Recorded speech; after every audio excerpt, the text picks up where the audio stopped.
Oke, sedulur konak-konek. Ini perkenalkan saya Merlisto. Kesibukan saya sehari-hari adalah pengangguran berkedok arranger.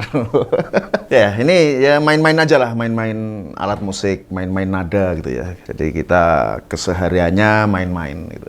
Main-main dengan nada. Oke, orang menyebutnya arranger. Ya, ini seperangkat alat untuk kami produksi ya.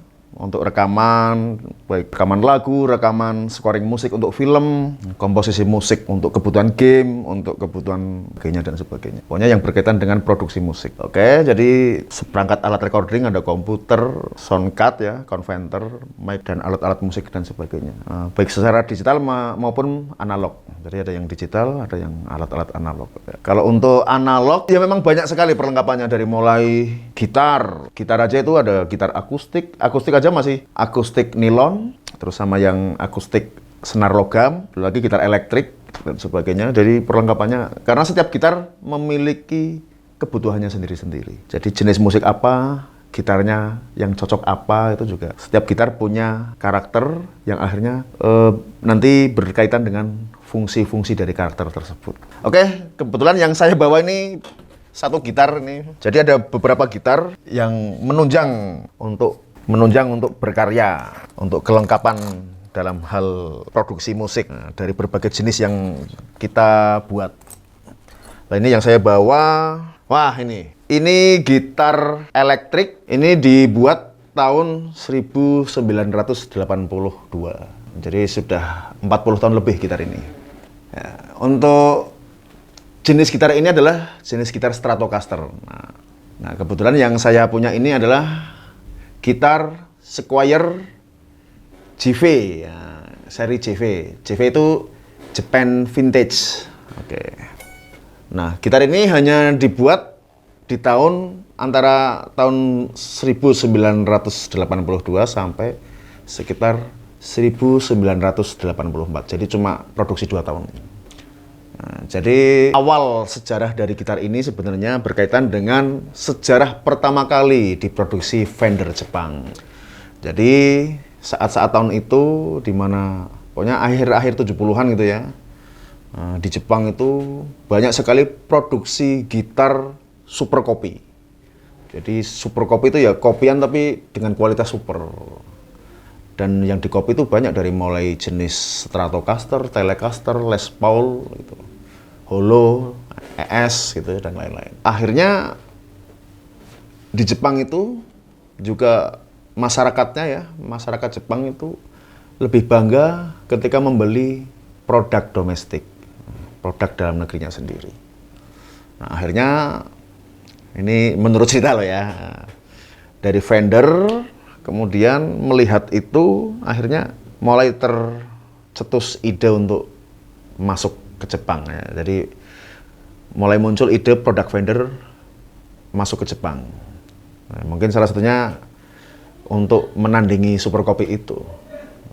Jadi daripada orang mungkin beli super copy-nya kan, mending beli yang Fendernya. Nah, akhirnya singkat cerita deal ya, dari perusahaan Fender akhirnya bisa masuk Jepang dan mulai produksi bekerja sama dengan industri Jepang, dan terciptalah Fender Jepang pertama kali, yaitu ini. Tapi waktu itu namanya bukan Fender, tapi namanya Squier JV, dan itu justru cikal bakal Fender Jepang yang pertama. Nah, cuma itu akhirnya dibuat 2 versi, yang versi domestik itu Fender Jepang, ya, Fender Stratocaster Jepang, seri Squier lah. Untuk yang ekspor adalah Squier Stratocaster, gitu. Tapi akhirnya cuma sekitar 2 tahun produksi. Nah, nggak tahu kenapa kok sampai 2 tahun, tapi terdengar pernah saya dengar informasi atau mungkin nggak tahu opini atau apa, katanya produknya memang nggak kalah kualitasnya dengan yang Fender Amerika. Bahkan ada yang punya pendapat bahwa bahkan ya, ini ada beberapa yang berpendapat gitu ya. Sekali lagi, ada beberapa yang berpendapat bahwa produk ini malah justru bisa mengalahkan Fender Amerika. Nah, itu Jadi ini cukup apa istilahnya, kondisinya sekarang rare sekali ya, jadi sangat langka dan banyak dicari oleh orang-orang yang sudah paham sejarahnya. Gitu. Walaupun mereknya Squire, karena akhirnya setelah itu Squire menjadi produk turunan Fender. Nah, jadi istilahnya produk kelas ekonominya lah yang harga-harga terjangkau. Untuk Squire setelah 84. Tapi Squire yang benar-benar diproduksi di tahun 82, 84 sampai 84 gitu ya. Squire yang diproduksi dari tahun 82 sampai 84 di Jepang itu ya cikal bakal Fender Jepang. Dan ini jujur gitarnya sangat enak sekali. Dari mulai playability-nya ya, pegangannya, jadi walaupun baru pertama kali megang itu kayak udah megang lama bawaannya gitu. Jadi itu berkaitan dengan playability. Oke, kita coba soundnya ya. Oke, kita coba sound gitarnya.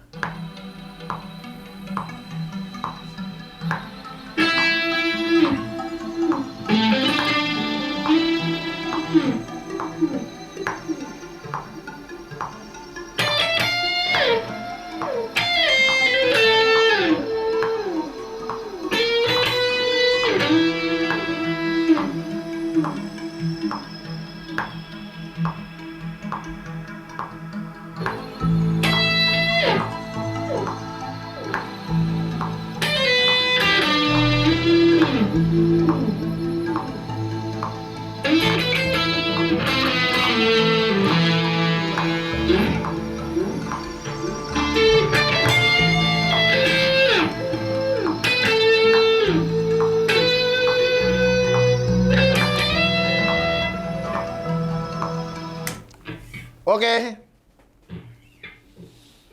Yo, intinya ini bagi saya sangat mewakili kebutuhan-kebutuhan musik yang saya produksi. Sangat bisa mewakili bentuk-bentuk dan warna musik yang saya garap. Gitar ini usianya yang jelas sudah tidak muda lagi. Hitung saja dari tahun 1982 sampai 2022 sekarang ini. 40 tahun lebih, coy.